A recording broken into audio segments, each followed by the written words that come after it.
जिले भर में शिक्षकों ने शिक्षक संघों के बैनर तले आज मंगलवार को जिला कलेक्ट्रेट पहुंचकर शिक्षिका प्रीति परमार को छात्रा के गुमशुदगी के मामले में बेबुनियाद तरीके से फंसाने को लेकर आक्रोश व्यक्त किया है। जिले भर के शिक्षकों ने मामले में जिला कलेक्टर और एसपी से निष्पक्ष जांच कराने के साथ न्याय की गुहार लगाते हुए शिक्षिका की सुरक्षा व्यवस्था की गुहार लगाई है। शिक्षिका प्रीति परमार ने बताया कि रूपसपुर गांव के रहने वाले लाल सिंह की पुत्री दुर्गेश, जो कि राजकीय उच्च माध्यमिक विद्यालय आदर्श नगर धौलपुर में अध्ययनरत है, वह कुछ दिनों पहले गायब हुई थी, जो कि एक दुखद घटना है।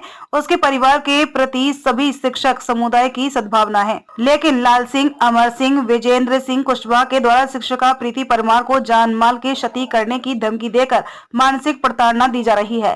साथ ही स्कूल के अन्य शिक्षकों को भी परेशान किया जा रहा है। लापता हुई छात्रा की हमेशा विद्यार्थियों के सामान चुराने की शिकायत आती रहती थी। छात्रा द्वारा कक्षा 11 के छात्रों के बैगों में से सामान की चोरी की गई, जिसकी सूचना छात्रों ने दी। जब छात्रा के भाई को सामान चुराने की बात बताई तो भाई ने उसे डांटा, फटकारा और एक थप्पड़ मारकर भविष्य में इस तरह की हरकत नहीं करने की हिदायत दी थी और परिजनों से इसकी शिकायत करने की बात कही, जिससे नाराज होकर छात्रा अपने बैग उठाकर घर के लिए प्रस्थान कर गई। घटना के साक्ष्य के तौर पर सीसीटीवी कैमरे में मौजूद है, लेकिन छात्रा के परिजनों द्वारा शिक्षिका पर नाजायज दबाव बनाया जा रहा है और फोन पर भी धमकी दी जा रही है।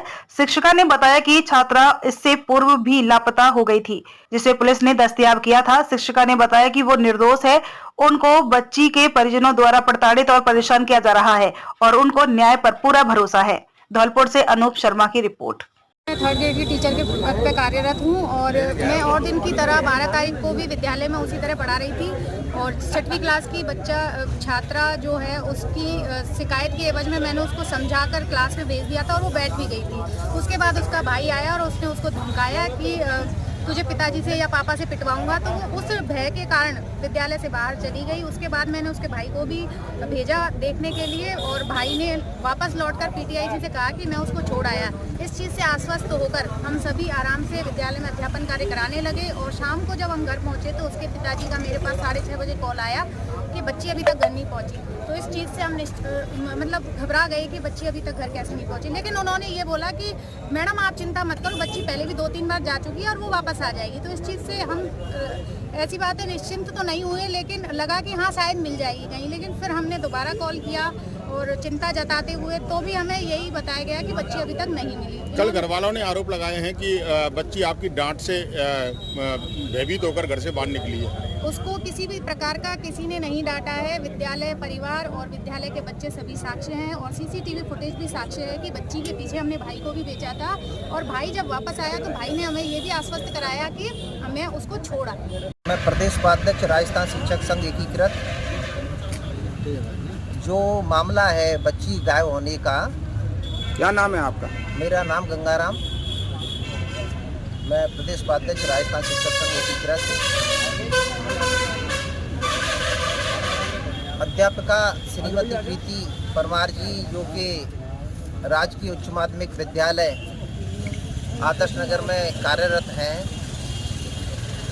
और उनके विद्यालय में एक बालिका जो रूपसपुर की थी वो पढ़ती थी, वो कुछ समय से विद्यालय से बाहर जाने के बाद गायब हो गई